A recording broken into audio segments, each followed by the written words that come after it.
Hello and welcome to IVAS. Let's commence today's class.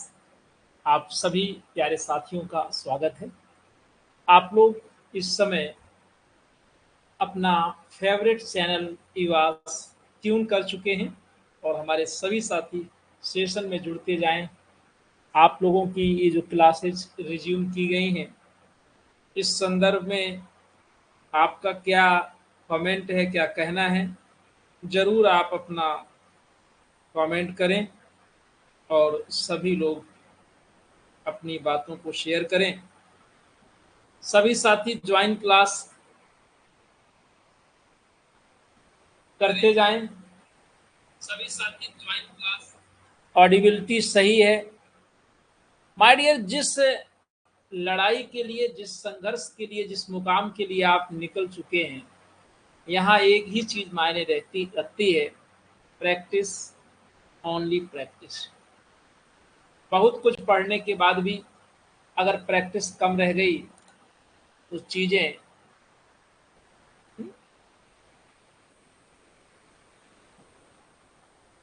हाथ से निकल जाती है। तो ये जो लक्ष्य है, ये ओझल होने ना पाए और किसी भी कीमत पर एक सीट पक्की करनी है। हमारे बीच सभी साथी जुड़ चुके हैं, सभी को एक साथ अभिवादन, नमस्कार, हेलो, गॉड ब्लेस यू है। तो भाई, गुड इवनिंग वालों को गुड इवनिंग, प्रणाम वालों को आशीर्वाद, हाय वालों को हेलो और इजी वालों को चलो चलें। यस, तो पहला क्वेश्चन आपके सामने आ रहा है और पूरी शिद्दत से देखो, आपका रेस्पॉन्स भी जानदार आना चाहिए, शानदार आना चाहिए। और पहला क्वेश्चन आपके सामने आने जा रहा है और उसी के रेशियो में आपका जवाब भी मिलना चाहिए। एक बार सभी साथी बताएंगे, आर यू रेडी? क्या आप तैयार हैं? यस। तो भाई, हमारे साथियों ने जवाब दे दिया है और पहला क्वेश्चन आज आपके सामने है। क्या कह रहा है question? Choose the one which can be substituted for the italics word. Substitution. The complete eradication of poverty is an unreal and visionary ideal. तो हम हाईलाइटेड कर देते हैं कि आपको किसका सब्स्टिट्यूशन खोजना है, unreal and visionary. Meditative, fantastic, chimerical, contemplative. बड़ा ही बेहतरीन क्वेश्चन है। अनरियल एंड विजनरी का मतलब होता है काल्पनिक। हालांकि आप फैंटास्टिक में कंफ्यूज हो सकते हैं, बट राइट आंसर तो केमेरिकल है, सी ऑप्शन। एक अच्छी शुरुआत, बेहतरीन अंदाज में। The caretaker of a public building needs to a vigilant and honest person. Custodian, curator, watchman, dean. Question number जो सेकंड है, ये कह रहा है कि the caretaker of a public building, इसका मीनिंग बताना है। तो आई होप संग्रहालय का अध्यक्ष आप सब जानते हैं, क्यूरेटर होता है, और यहाँ पर बात हो रही है पब्लिक बिल्डिंग, तो कस्टोडियन हो जाएगा, है ना। ए ऑप्शन राइट है, बहुत अच्छा, वेल डन, क्या बात है, संख्या अच्छी खासी हो गई है ना। चलो ऐसे ही बढ़ते चलेंगे, भूले बिसरे सब आते जाएंगे। अपना नोटिस जरूर चेक कर लिया करो, है ना, announcement. A careful preservation and protection of wildlife is the need of the hour। Highlighted करता हूं, a careful presentation and protection। अब इसका एक तरीके से मीनिंग ही बताना है, embankment, promotion, conservation, management. Obviously यहाँ पर राइट आंसर क्या होगा? कंजर्वेशन, क्योंकि प्रिजर्वेशन की जब बात हो रही है तो राइट आंसर क्या बन जाएगा? C option. यस, 5 क्वेश्चन सही हो जाएं तो थम्स अप करने के अधिकारी हो आप। Both Buddha and Mahavira lived at the same time. समझने की कोशिश करें कि हमें किसका एक वर्ड बताना है, वन वर्ड, तो हाईलाइटेड हो चुका है। Simultaneous, contemporary, coincident, synchronized. Question number 4 हम बोलेंगे कंटेम्परेरी, यानी B option right. Next, the process is a long one as it involves too much official formality। और ध्यान से देखिएगा, too much official formality, diplomacy, bureaucracy, nepotism, red tapism. लाल फीताशाही यानी कि रेड टेपिज्म, जहां पर औपचारिकताएं बहुत ज्यादा होती हैं। तो अभी तक जिन्होंने एक भी गलती नहीं की वो लोग फूल पत्ती के साथ हम सब करें। इससे आपके अंदर एक हार्मोन का सीक्रेशन होगा जिससे पढ़ाई के प्रति जोश पैदा होगा। जुनून बहुत जरूरी है। तो चला जाए फिर नेक्स्ट क्वेश्चन की ओर।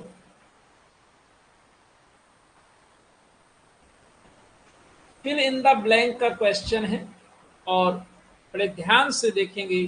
क्वेश्चन कह रहा है Rajiv failed in the examination because none of her answers were to the question asked, allusive, revealing, pertinent, referential।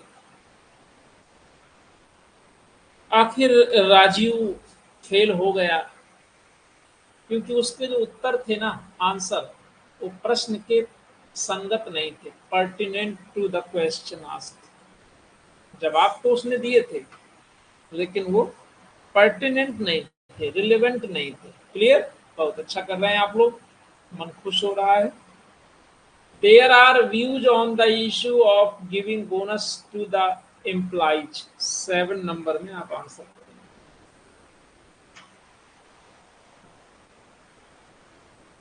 There are views on the issue of giving dependent, divergent, modest, adverse. देखो, जब हम कहते हैं कि भिन्न भिन्न अलग अलग विचार, तो डाइवर्जेंट होगा, यानी कि B option right. Next,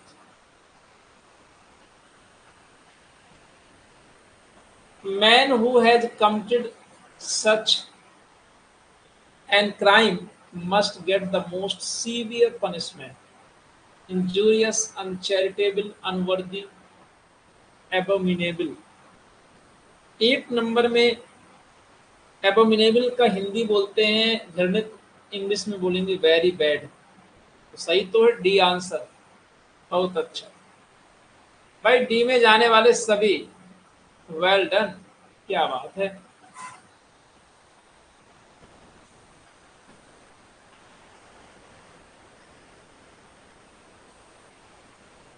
He has people visiting him at his house because he fears it will cause discomfort to neighbors. Cartel requested stopped war।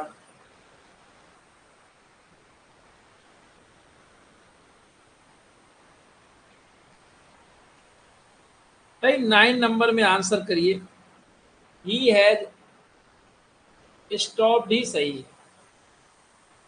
बहुत अच्छा। Although he never learned to read, his exceptional memory and inquiring mind eventually made him a very man, dedicated, erudite, pragmatic, benevolent।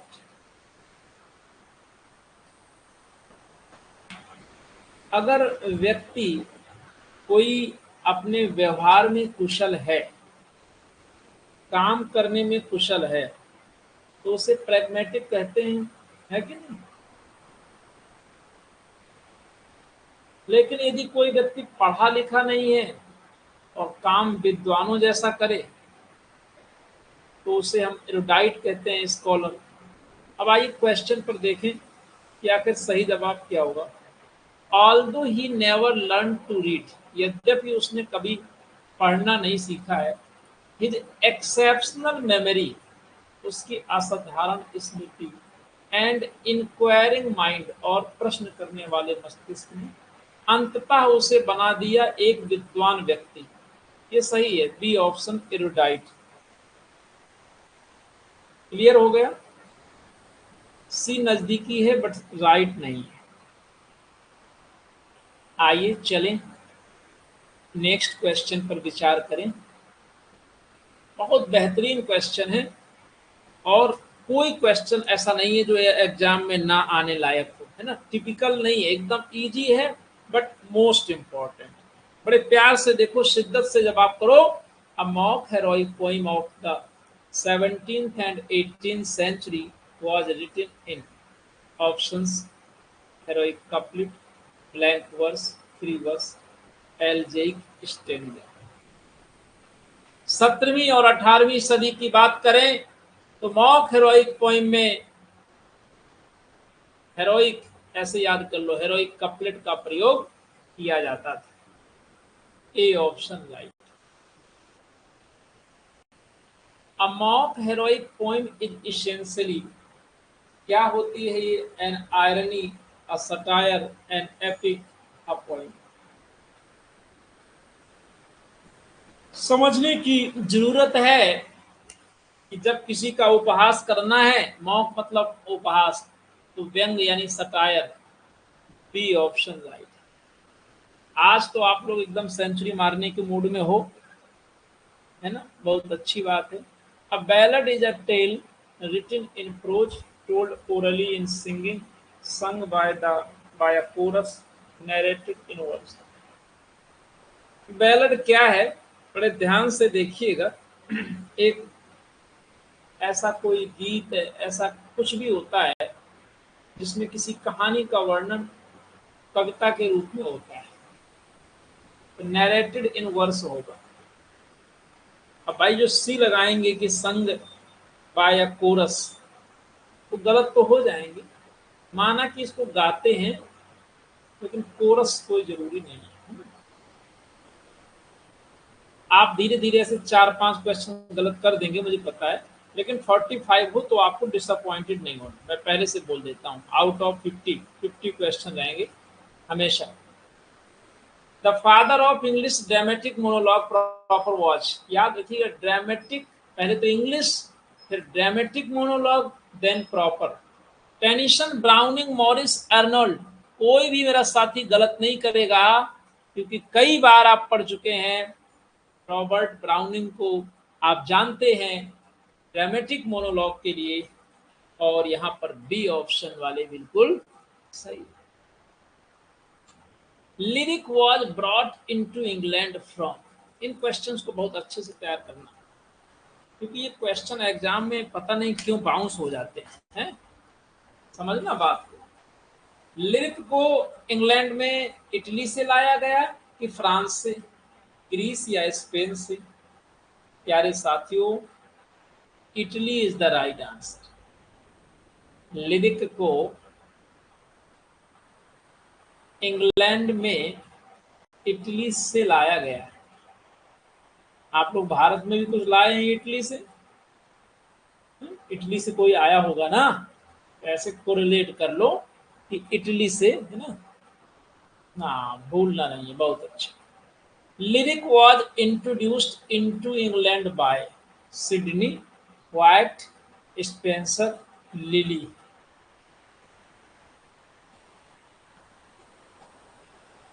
Lyric को England में introduce करने वाले व्यक्ति का नाम है क्या? व्हाइट। फुल नाम बताइए भाई, फुल नेम क्या था इनका? कौन सिडनी लगा दिया? सिडनी वाले को बाहर लाया जाए। ऑप्शन बी राइट होगा। कैसे गलत कर सकते हो? कम से कम सोनेट लिरिक ये तो कायदे से पढ़े रहो। LG had its origin in, LG की उत्पत्ति एंशिएंट रोम है या ग्रीस या फ्रांस, इंग्लैंड? चारों ऑप्शन पूरे शिद्दत से देखो और याद रखना कि जो एलजी है वो एंशिएंट ग्रीस की उपज है। इसकी उत्पत्ति प्राचीन यूनान में हुआ करती है। B option right. Yes. Who of the following poets belongs to the fleshly school of poetry. खूब इंपॉर्टेंट लगा दो इस क्वेश्चन को। Spenser, Keats, Eliot, DG Rossetti.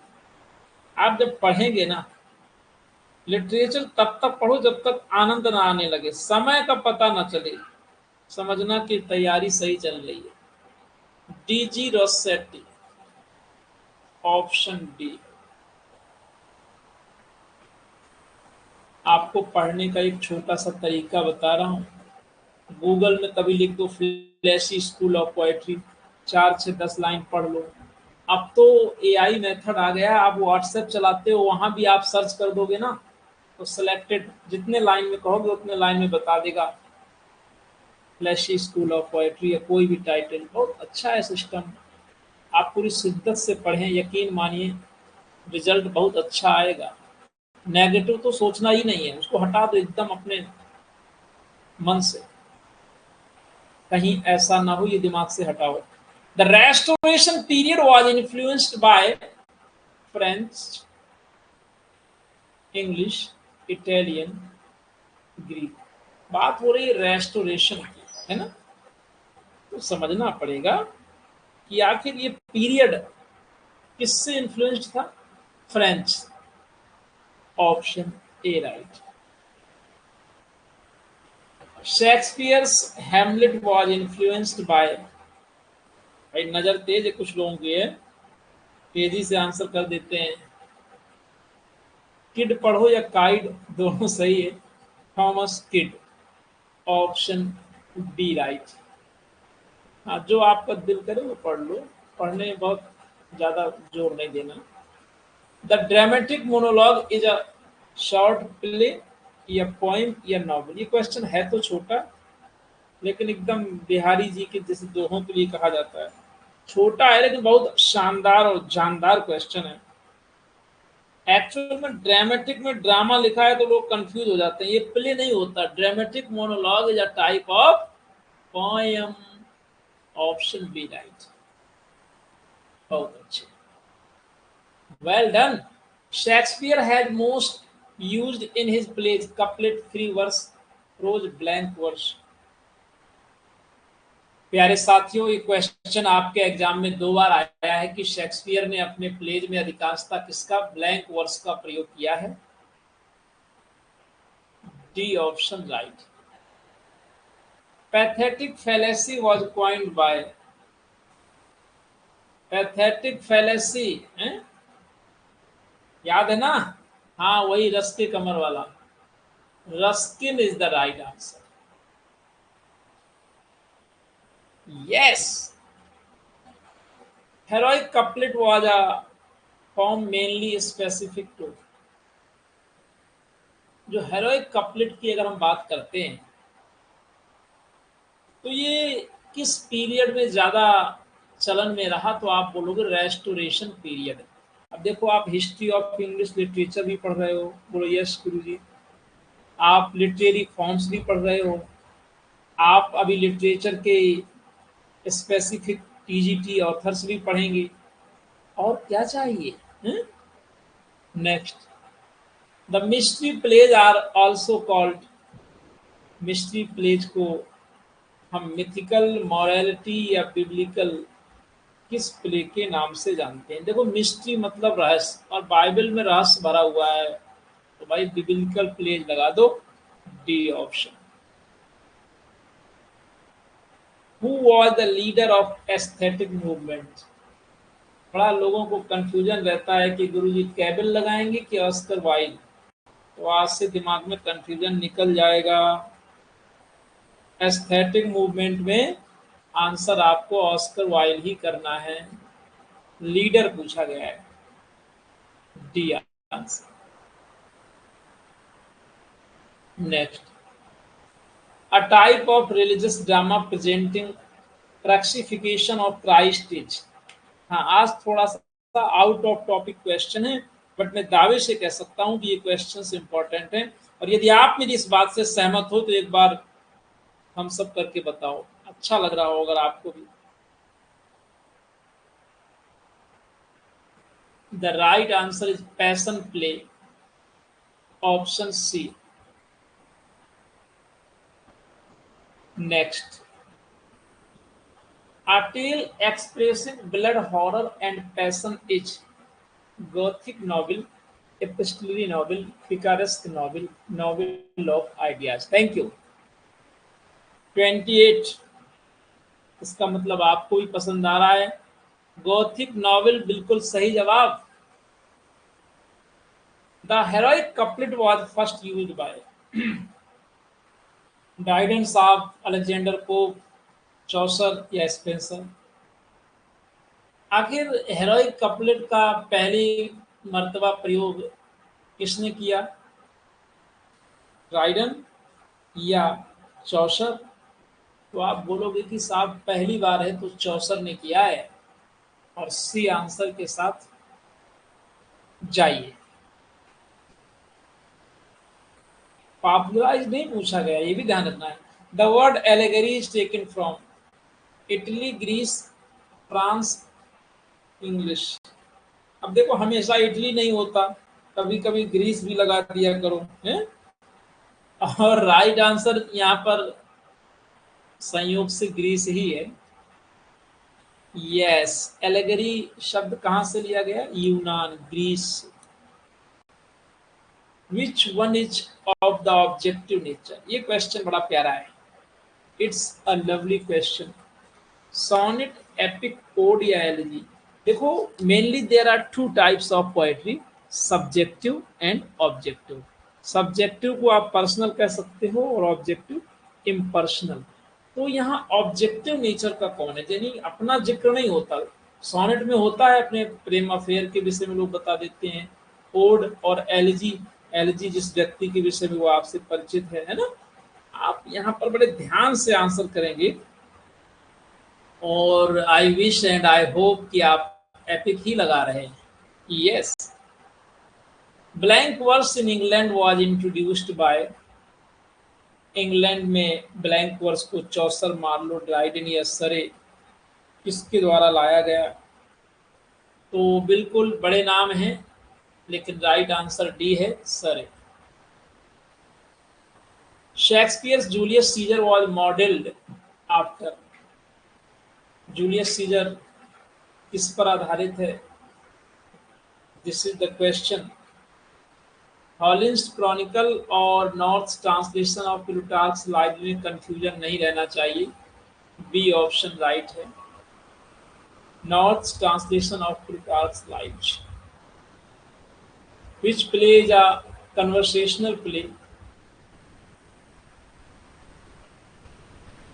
बताइए भाई, किसे कन्वर्सेशनल प्ले कहा गया? एल एल एल मतलब समझ गए ना, loves lever lost, loves lever. Important question. Where do you found clown fish T?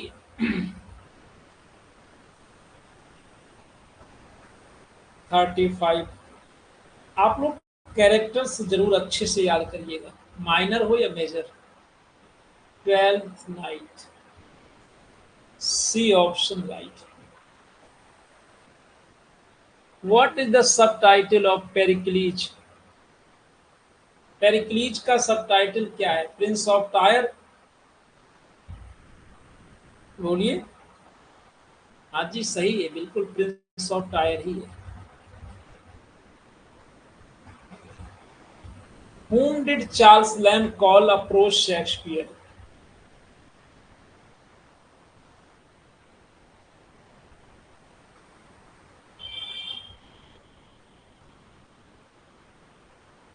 Charles lamb ने प्रोज शेक्सपियर किसे कहा? Thomas Heywood. अब देखो, ये मत कहना कि हमारे सिलेबस में लैम्ब नहीं है, ठीक है। माना कि प्रेस्क्राइब्ड पोस्ट ग्रेजुएट टीचर में है, बट क्वेश्चन जरूर बन सकता है। When were Shakespeare sonnet published? 38 लिखकर जवाब करेंगे सभी साथी, शॉर्टकट नहीं।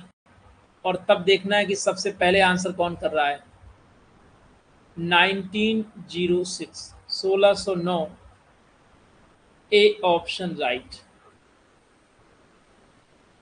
The time is out of joint to cast despite that I was born to set it right occurs in.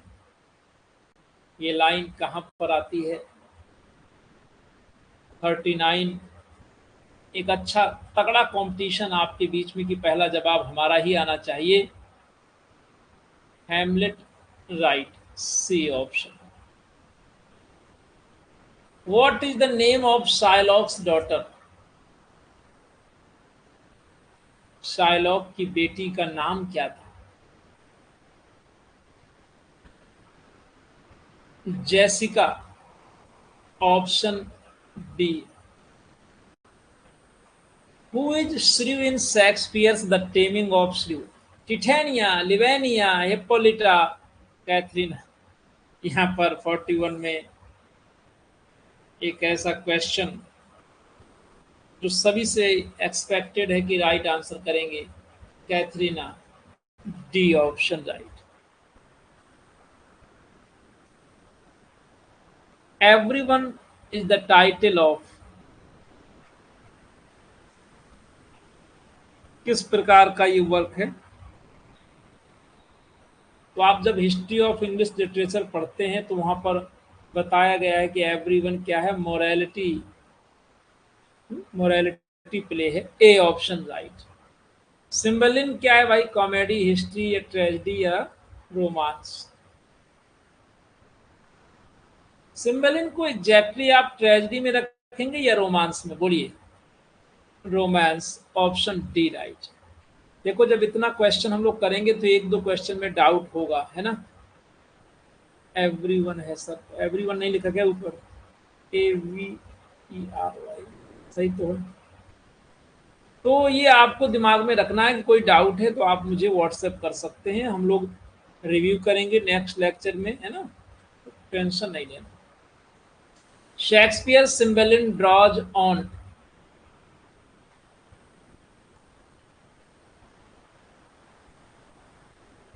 बड़े ध्यान से बताइए, तेजी से आंसर करेंगे। जी जी, राधे राधे, तेजी से जवाब करिए। 44 आपके सामने है।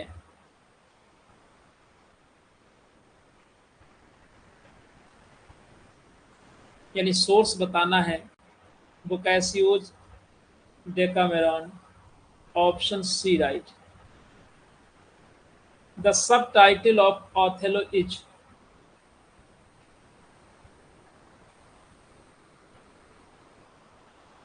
Question number 45, the Moor of Venice. अगर कोई 50 में 50 आज करेगा तो रिप्लाई जरूर करेगा। वर्ड्सवर्थ वॉज लॉरिएट इन, सीधा क्वेश्चन बताएं, वर्ड्सवर्थ को पोएट लॉरिएट कब बनाया गया? 1843। The subtitle of the prelude is, growth of a poet's mind, belief of a poet, an autobiography, recollection of an age past। The prelude की बात हो रही है, growth of a poets mind, A option right. The prelude is originally into how many books? Speed बहुत अच्छी है भाई आप सभी लोगों के सहयोग से। और प्रिल्यूड में कितनी बुक्स हैं?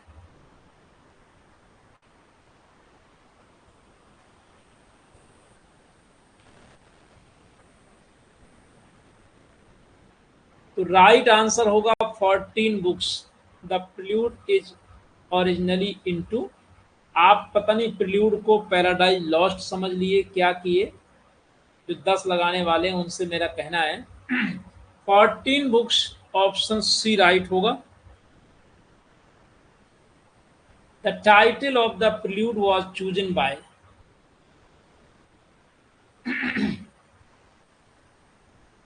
कॉलरिज ने, कॉलरिज को तो डेडिकेटेड है ना। टाइटल चुना किसने? Mrs Wordsworth. इनकी वर्ड्सवर्थ आपकी धर्म पत्नी ने पॉस्टमसली इसे पब्लिश कराया गया था। इससे पहले कि लास्ट क्वेश्चन आए, आप लोगों से एक रिक्वेस्ट है कि सेशन अच्छा लगे तो फीडबैक दीजिएगा। अगर आपका समर्थन अच्छा मिलेगा तो सेशन, कोई प्रूफ है तो सेंड करिएगा, सेशन कंटिन्यू रखा जाएगा। Are is a an noun, pronoun, adjective, verb. यहां पर लैंग्वेज का क्वेश्चन है कि आर पार्ट्स ऑफ स्पीच में क्या है। तो ये क्वेश्चन आपको कंफ्यूज करे उससे पहले बता दें, आर टीचर